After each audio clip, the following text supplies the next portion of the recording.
Well, welcome to the next episode of the New Adam podcast. Um, I am Ryan Reeves. I'm here with Brett Clemmer, both of us with Man in the Mirror, and we are here today talking about lots of things. But one of the things is you have an anniversary tomorrow, do you not? I do. We're celebrating my 25 years at Man in the Mirror. Man, 25 years. Yeah. Who knew? Yeah, that's I would ask for a recap, but that's a lot of years to recap. Yeah, it's too many years to recap. I will just say this. When I started here in November 30th was my first day at Man in the Mirror.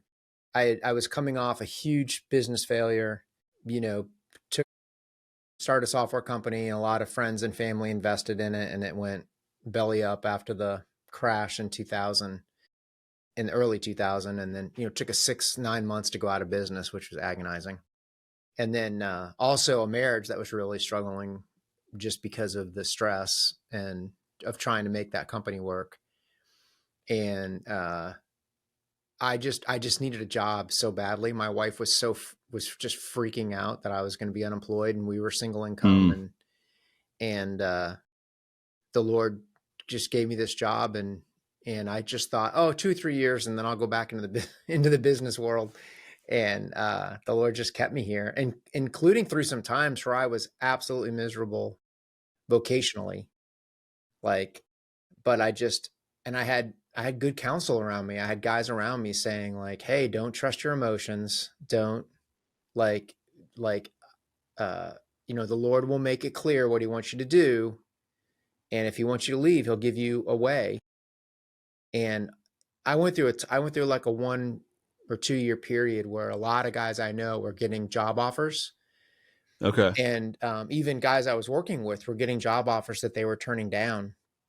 And I was getting nothing. And I was relatively visible. Like I wasn't toiling away in a back room, but the Lord just wanted me here. So 16 years in, I became the president and CEO, and then so the last 9 years as president, and here we are. How's that for a quick recap? Here you are. Recap. Along the way, did you have anybody mentoring you? Yeah, I never had one person. I always had a few people that I was talking to about different things. So early on, I met a guy named Pete Awenson, who was my pastor at my church that I was going to.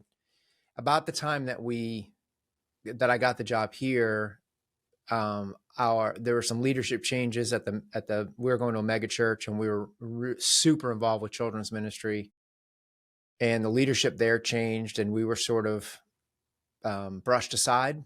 I don't think there was ill will. It was just sort of disregard, And so I had met Pete because he was a speaker for Man in the Mirror, and he had started taking me to coffee.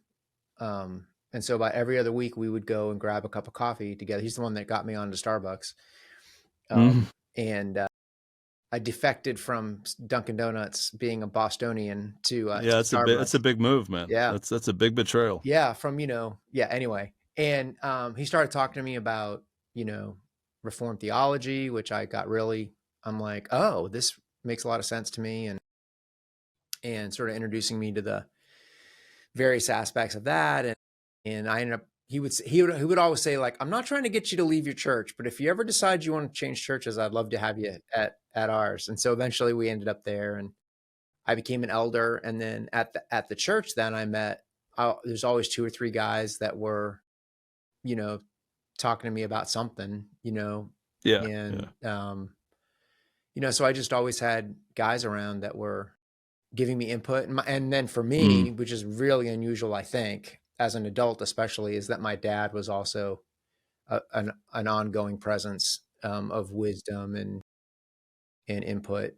So yeah, having a dad would offset a lot, because the statistics are pretty clear. Right. Most guys do not have, like, you sort of start with this idea that your dad has to have mentored you in everything. Right. That's one idea that I often push against. It's like, no dad can give you everything. Right. It's just impossible. Absolutely.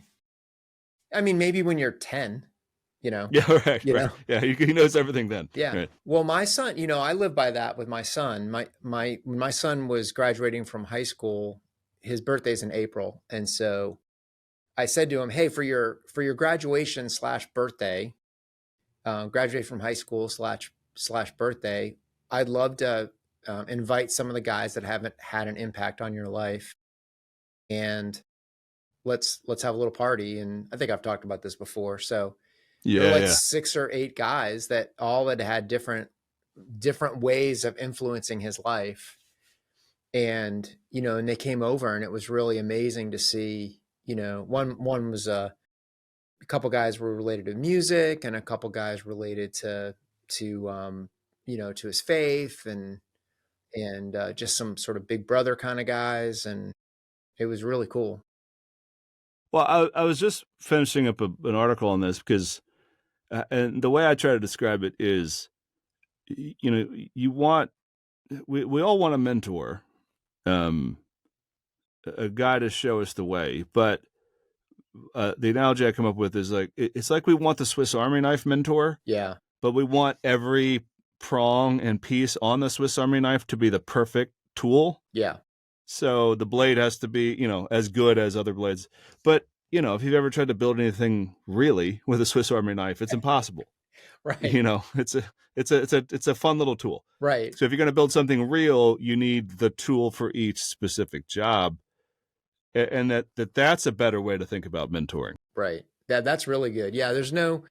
Yeah. If you need to cut something, in the kitchen, you want a chef's knife, not a Swiss Army knife. If you want to open a bottle of wine, you want a real corkscrew, not a Swiss Army knife corkscrew. Exactly. If you want to screw something in, you want a real screwdriver, not Yeah. those are for If you're emergencies. stuck in the mountains, a Swiss Army knife is amazing. Yeah. If you have But nothing, if you're in a pinch, that's if you have the nothing, next best thing. But yeah. So yeah, exactly. yeah, that's good.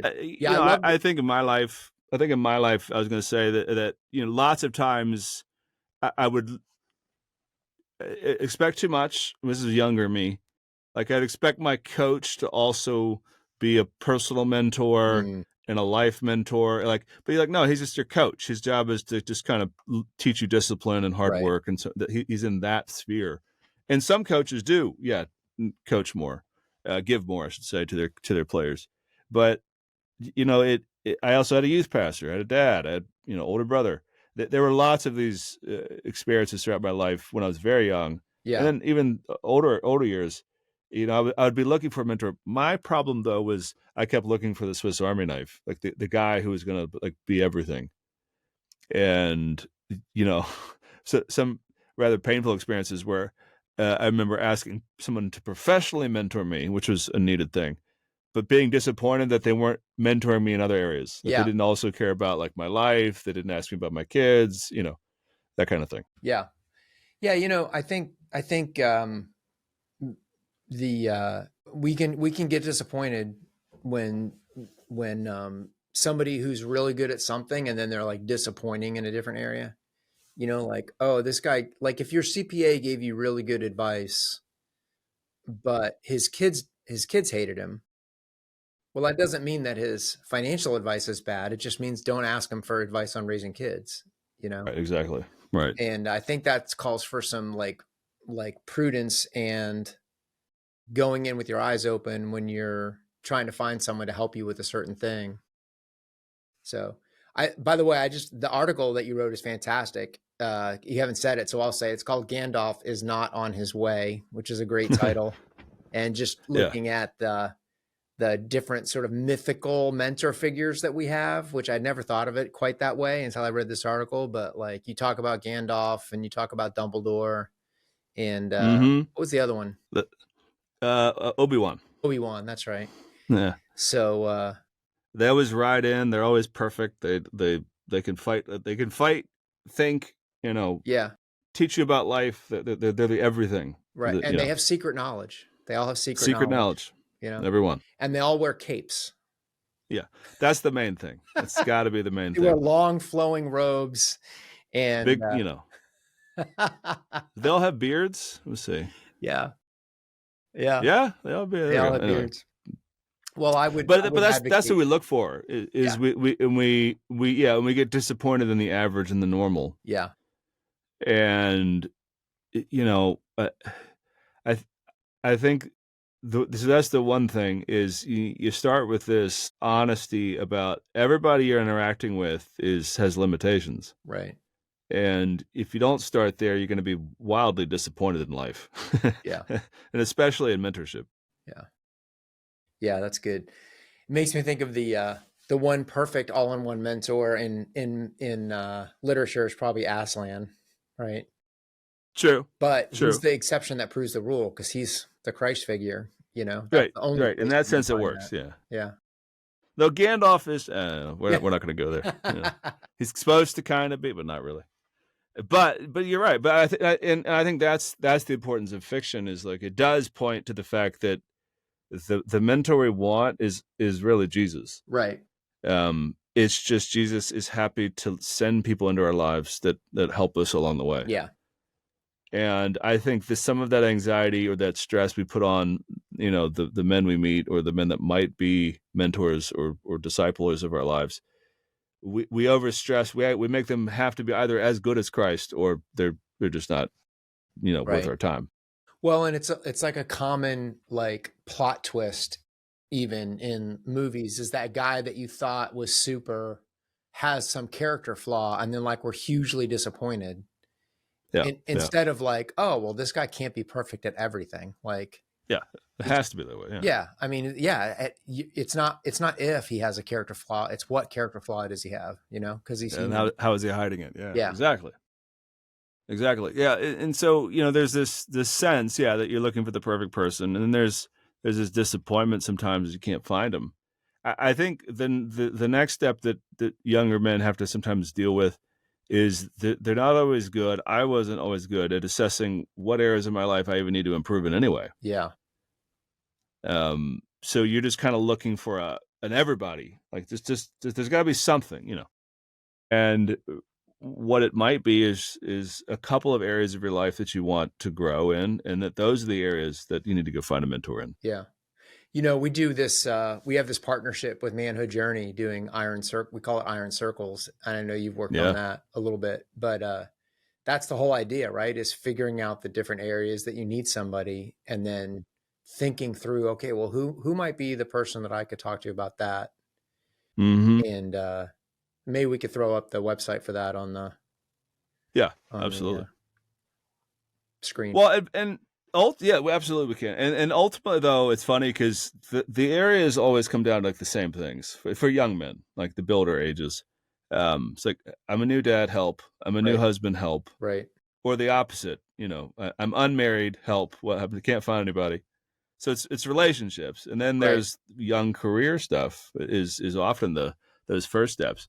Um, you know that I for me, like I wasn't ready to deal with that early career stress. I think, and that was one of the things that really spun me for a loop at first was you know no, yeah, there for all the academic training I did, no one told me, hey, here's how you are in your first job. Like here's what you're supposed to do. Here's how you should interact with your boss. Here, here's how Right. you make yourself a good reputation. Here's what you don't do. Um, and so inevitably, my first 2 or 3 years, I just did all the mistakes. Overstepped some bounds. Yeah. Said no, thank you when I should have said yes, sir, thank you very much. A Right. couple of times. Get a little Just high. those little things. Get a little high on yourself. Yeah. Yeah, That was me. yeah. It's if most often my problem is oblivion. I'm just like, oh no, I don't want to do that.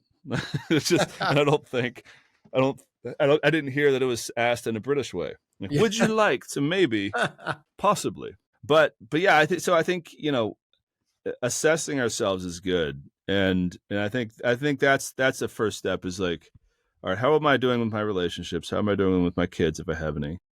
How am I doing in my work? How am I doing physically? I think that's the Yeah. thing guys overlook a lot. Um, you know, because guys are starting to do things like drink a little too much at night or not get enough sleep when and kind of getting out of shape, and those things have disastrous consequences in your But yeah. health. So anyway, there's lots of ways that we look for the right person, And I think that almost brings up the answer, the solution, which is don't start by looking for a mentor. You can pray for one. You can say, God, send me a mentor. But if you just say, I need a mentor, that's like saying I need a wife. like Right. yes, that but like what are you looking for? Like you have to have very specific needs, very specific wants. You have to say, I would like to have someone mentor me in the following. Now we're talking. Yeah. Well, and I think also there are certain guys out there. I don't know what I would call them, like almost like a meta mentor. That it's not that they know everything; it's that they can help you assess what you need. Oh, that'd be And great. Yeah. that's more like the spiritual father, like somebody that can walk alongside you and say, "Hey, this is an area that you really need some help in. Let's find you someone that you could talk to you about that." Um, and I think it's those. We talk about the five, for builders, guys that are building a life, your career, your marriage, your family, your friendships, your community, and then obviously your faith. That's like a solid five places to look, five areas of your life to look at what your deficiencies are and what you need help with. Yeah. Yeah. Yeah. I probably Yeah. I Exactly. probably had finances into that, but that's probably part of career. Yeah. So my first thought is like, what could be in, that kind of thing. Yeah. Finances, I think, would be big Yeah. because, I'm talking to my middle son now at 14. I'm like, son, do you want to look at what, financial silliness looks like? Let me point you to a few examples that I'm seeing, around you. And I said that, yeah, it'll be nice when you get your first job. You can go buy a nice car. I said, why? He's like, you can go buy the new gadget. I was like, why? I just keep walking him through it. And, you got to know all that. You got to Right. know financial literacy. Right. And my dad's a CPA, but I tend to be very illiterate in those areas. Mm. I'm over literate in some areas, and when it comes to math and other types of Yeah. things, I'm very illiterate. So that would be an area of my life that, yeah, all along I could have used some Right. discipleship. I think the other side of that too is if you can't find someone, you can read about it. The best mentor is a person, but the second best mentor is probably a couple of books. Not that you just stick with one opinion unless there's something that's Yeah, like running away yeah, with it. But I think, if I like for my kids, I gave them a couple of books on financial literacy, and I gave them the Kiyosaki book. Um, I just lost the name of it. It has the word "dad" in the title, um, and because it's just about like making your money work for you instead of working for money. And oh, yeah, it was a right. great mindset to have. And Was it Rich Dad, Dumb Dad, rich or rich whatever? dad poor dad. That's what it was. Rich dad poor dad.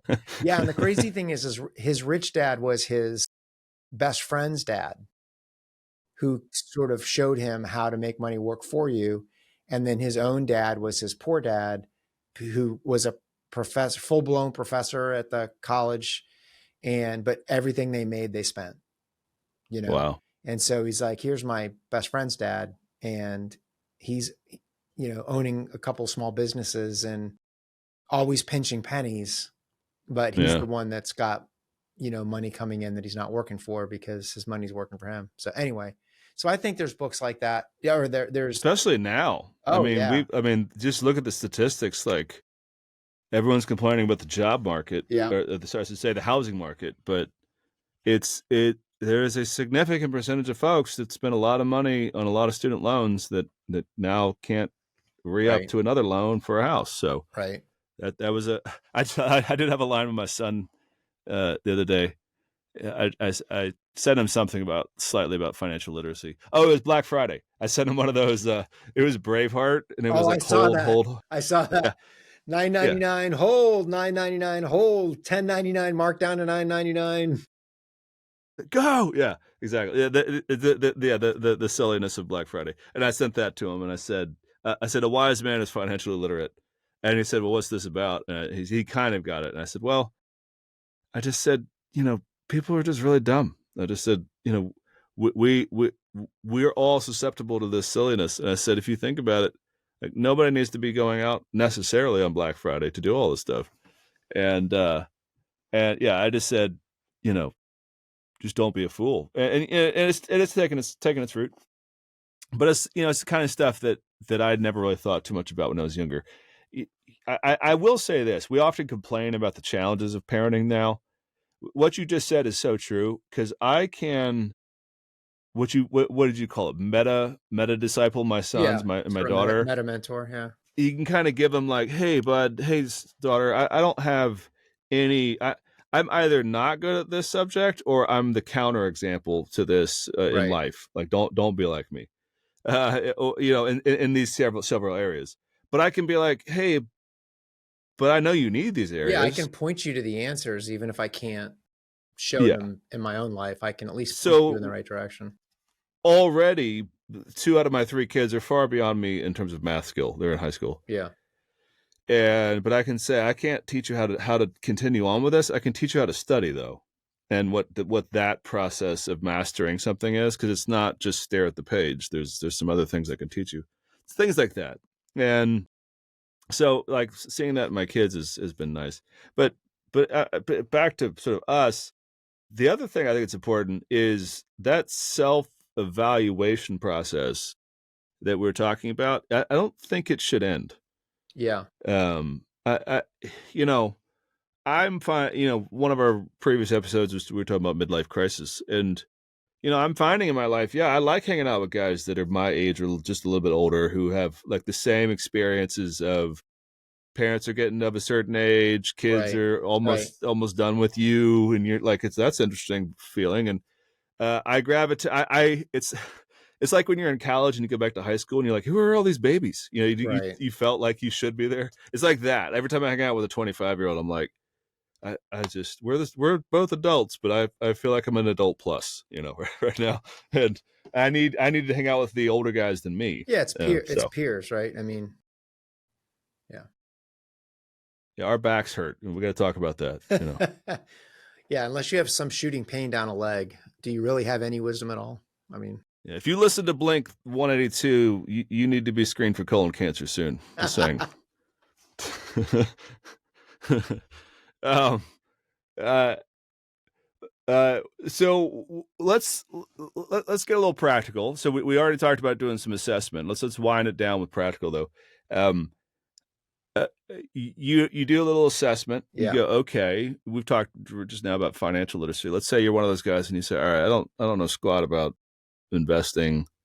You know, I don't know what any of it is. And how let's say they're at a good sized church and there's bound to be somebody around, like what would a person, you know, younger person do to go find somebody? Like what steps would you say uh uh they could follow along the way? yeah. I think for to a certain extent, in every church that I've been in since I've been an adult, there were a few guys in the church that were sort of known for certain things. Yeah, it's Here- always that way. Yeah, so like I knew Yeah, there was a guy in my last in the church that Pete Amundsen got me to go to, for instance, and he was always taking a group of young men through the Crown financial um, principles. And it wasn't about Crown. It was just about having, and this guy was a successful businessman, built up a local company that was doing really, really well, did really, really well. And so young men wanted to be around him because they knew that he had the financial prowess. And it was really interesting because I would talk to Pete, the pastor, and I would say, why isn't I don't want to say his name because I don't want to put him on the spot, but why isn't this guy an elder? Why isn't this guy a deacon? And he's like, go ask him yourself. And so I'm like, why aren't you an elder or deacon? And he's like, I don't really want to be public. Like, yeah, it yeah, bums me out that so many people know that I'm doing these groups with young guys because I just like to put my hand on the shoulder of 5 or 6 guys and, once or yeah, twice a yeah, year and take them through it. And then I knew a guy who was a good friend of mine that went through it with him, and he lived by those principles. And then, 10 years later, he was the one taking young guys under yeah, his wing, yeah. and giving good advice. So I think if you're in a decent sized church, or even I would say even a small church, your pastor probably knows who those guys are, Yeah, and you yeah. can you can ask, or an elder, you can say, hey, if you were to get advice in this area from somebody in this church, who would you go to? And you can find it that way. I think older guys should be encouraged too. I mean,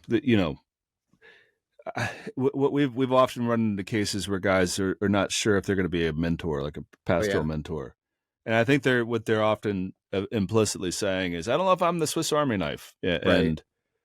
but I wish someone I know is having a legal question, and she is currently she's at a Baptist church, and very quickly I was like, so who are you going to call? And she goes, I know exactly who I'm going to call.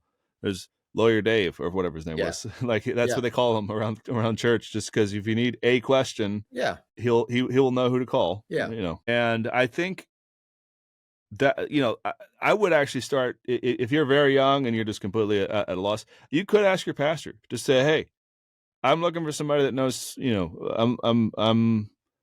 I need help in my career, and I Right. don't know who to talk to. Right. It may not be your pastor. That's in fact, often talking to your pastor might not be the person to talk to. He Yeah, I doesn't know how would. to shepherd you there. Yeah, and I would say honestly, and most pastors, I think, would be relieved to hear me say this. One or two might be offended, but I'll risk it. Is that most pastors don't really have that kind of advice. They spend their time doing, studying scripture, and thinking about how the church is organized and how to operate it, and and they're relying on their elders and deacons, hopefully, for that kind of advice and wisdom as well. So I would just say, like, if you're a pastor listening to this, like, you don't need to be that guy. You can be No, the faith guy. You can be the theology guy, um, and but you probably shouldn't think that you're supposed to have the answers to everything. Like even a pastor needs to figure out who those guys are around them. Who are the two couples that have done a great job of handling marriage? Who's the couple of businessmen that have really built their career well and have helped other guys build their career? Do you have somebody that's gone through an addiction and has come out, on the other side of it, and would be willing to, come alongside somebody that's struggling with some kind of an addiction? And, don't, you have to ask them first. Don't just, yeah, yeah. Pastor Joe you're told me my that you were a drunk. Can you help me with my yeah, alcohol problem? you're my sponsor. Yeah. That's right. But, That's right. but yeah, so All right, for we stop. pastors, I would say, like, identify those men. Those men could be a huge resource for a pastor. And that's what you could go to your pastor for. Don't go to him to talk to you about the things other outside of the faith, but go, hey, I'd like to. Do you know anybody that might be good to talk to, because this is the world I'm in. I'm a young lawyer, young dad, young husband, whatever, young businessman, young. I don't care what job you have. Just I'm young and I'm trying to learn how to be a man. Yeah. And if you ask for somebody, they might not be the one, but they'll know one person that can be the tool of that part of your life. Yeah. And I'll tell you the other part of this, like, we've got young guys in my church, and I hear this fairly often, fairly regularly. They'll tell me, like, oh yeah, I'm struggling with this, and so I decided to do this. And I'm like, well, why did you decide to do that? Like, that's not a Right. smart move. And they'll be like, oh yeah, I was talking to my friends about it. And I'm like, oh great. So you're 22 and you're asking 22-year-olds, Yeah. like, Right. how to do, like, no offense, but, like, none of you are grown-ups yet. Like, you're getting Right. there, Right. but you haven't Yeah. been through anything yet. Why don't you ask that 32 Nothing. year old guy that's got a couple of kids, Yeah. that relationship? And even then, like, listen half of what he's saying. Like Yeah, yeah. Well, I mean, if you're he's further. 22, Yeah. the 32-year-old guy is probably hip enough That's to, huge. That's a huge jump. yeah. Yeah. Yeah. And if you're, Yeah. yeah, but or the 40-year-old or the 50-year-old, but But yeah, no, but you need somebody closer to. It is true. Like, maybe that's one thing. One way to end this is to say, there is no Swiss Army knife. There's no Gandalf. There's no one person. But rather, what we're looking for are the body of Christ's gifts in individual men that shape our lives along yeah. the way.